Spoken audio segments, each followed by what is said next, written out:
Hey, what's up everybody? Today we're going to set up an IKEA Kvartal sliding panel system. It's going to replace the one behind me here. It's kind of old, the one in the back.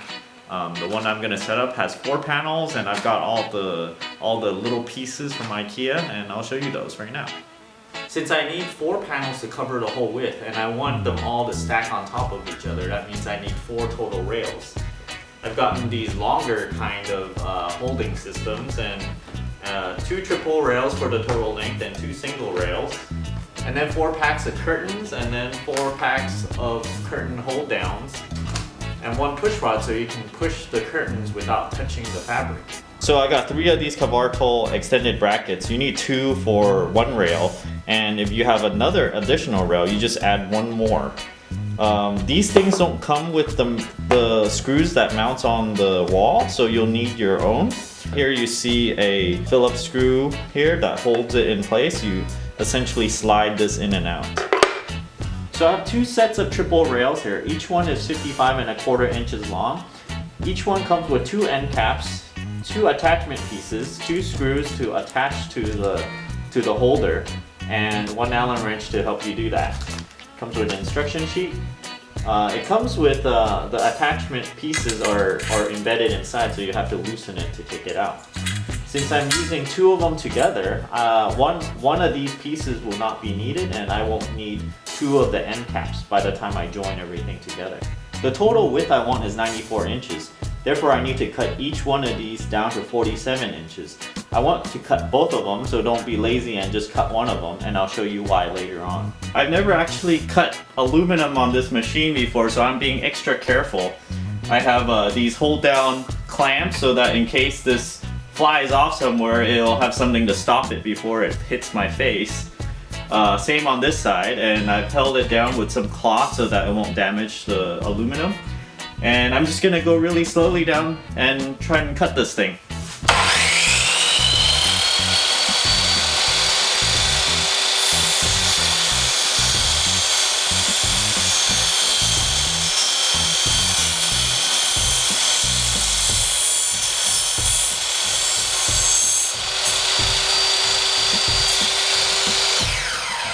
Pretty clean cut. I probably don't even need much filing here, just kind of remove the burrs. So now we're gonna cut the single rail too.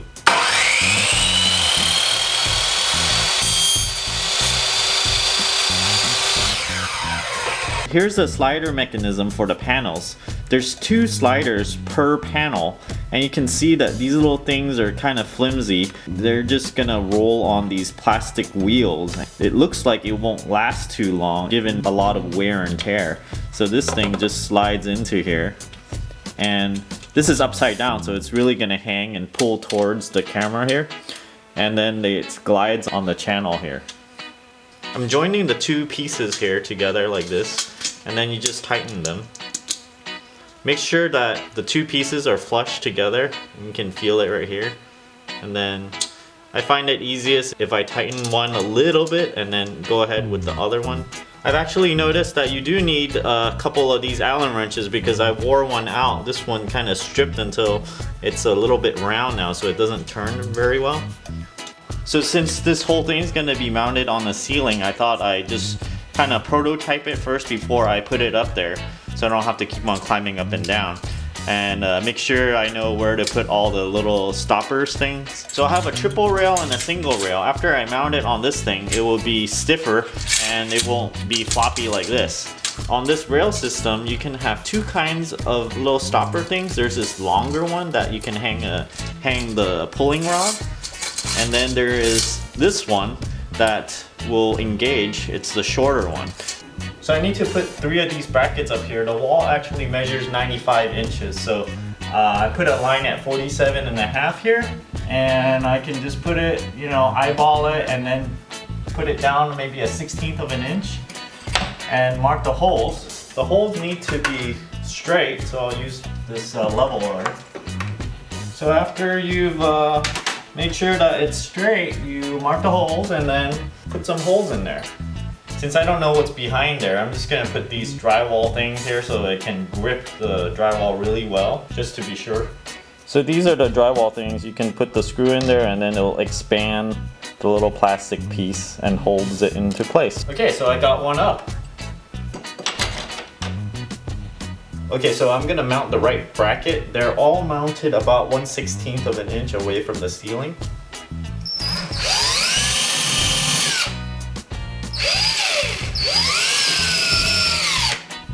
After I drill the hole, I'll put these little anchors in there.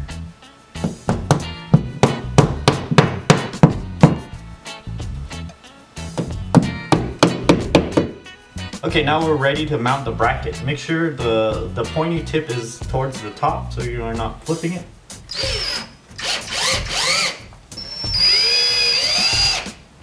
Okay, before you tighten it all the way, you want to make sure it's straight.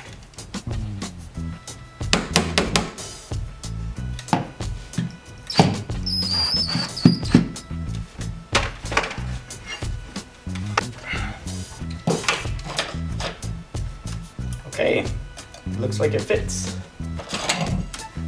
So it seems like you can mount these things a little tilted like this. So I'm using a square to make sure it's straight before I lift it up there. Okay, I didn't anticipate this, so I actually had to cut the length of this 1 inch shorter. You actually need about 1 3/8 inch clearance from the side so that you can push it all the way to the side and slide it on to the mounting bracket right here. If you don't, then it won't slide onto the bracket. Carefully remove the backing tape from the adhesive. The adhesive tends to stick with it. I just ripped it open just now with both the tape and the backing. So be careful to just remove the backing and take it off like that.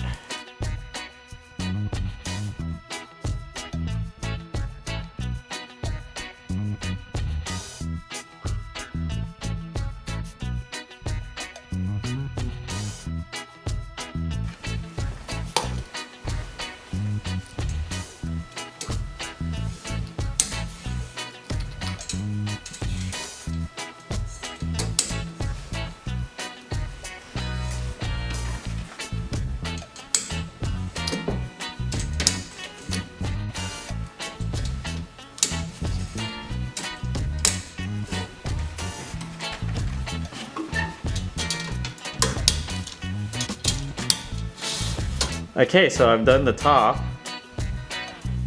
The bottom needs to be cut still. So today's the next day and I've actually been working on these blinds for about 5-6 hours in total already. So I got really tired yesterday trying to finish this. So I just kind of gave up and thought I'd try it again today. All the sliding panels are hung already. I just need to put these at the bottom of each fabric piece. So if you look at this, I've got about a foot left over at the bottom. I just gotta trim these down and put the bottom on. You want these things to hang at the bottom of the sliding panels, but you don't want them to drag on the ground. So what I've decided is to have these things be the spacer between the floor and the ground. So by the time I put this on, it will be exactly one space of these things above the ground. So if I take this and make it flush with the carpet, and mark it right here, I'll cut it one length below this later on. So here's my mark before. I marked a line about 1/2 inch below that line, all the way across, and I made sure it's perpendicular by using this this ruler here. Now just cut. So here's the top of the panel. You want the screws to be both on the same side. Therefore, it's gonna go in something like this. That means this sheet needs to be on the front side, so it's gonna fold backwards like this. Okay, now put the screws in. Okay, now one panel's ready. So this unfortunate thing happened. The slides went from about the middle towards the end, and it hit the end, and this thing broke because of that. I'm gonna have to figure out a way to make one of these new and attach the push rod. That's what pushes the thing so you don't have to touch a fabric. Okay, check it out. Now it's finally done and I just have this push stick left over to install. But that little plastic piece that was broken keeps me from doing that. I'll be fixing that later. So I broke this plastic piece here and I've made one out of aluminum. It's really thin. I just cut it and then put some holes in it. Now it'd fit in here. And the rod can hang from here and then go downwards. Okay, so now let's push this thing and see how it works. You can push from the right to the left. And you open it all the way. I would normally have this rod here, but not working yet. And then close it back up. I wouldn't normally open it from this right side, but you can also do that. And it'll push everything there. Oh no, it's stuck. Ah. Seems like there's some issues with the single rail, the alignment to it. It looks like it wants to be closer to the third rail. Hey IKEA, if you're watching, look at all these instruction booklets I have. I have way too many of them. So instead of having all these instruction booklets, just omit them from your products. And just take the customer's receipt, which knows what products a customer bought. And then you can go to a vending machine or whatnot and scan your receipt, and it'll spit out the whatever number of correct instruction booklets that you need.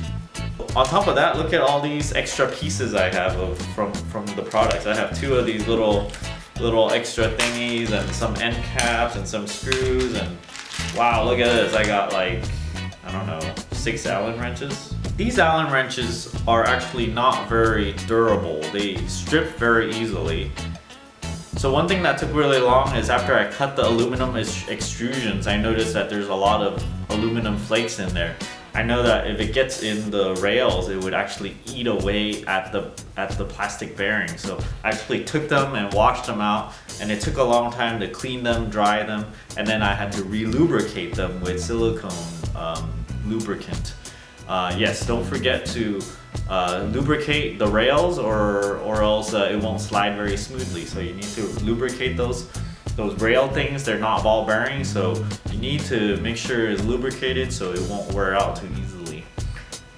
So if you watched this video and decided to get your own sliding panel thing, don't forget to let me know in the comments below. And if you like this video, please click like and subscribe.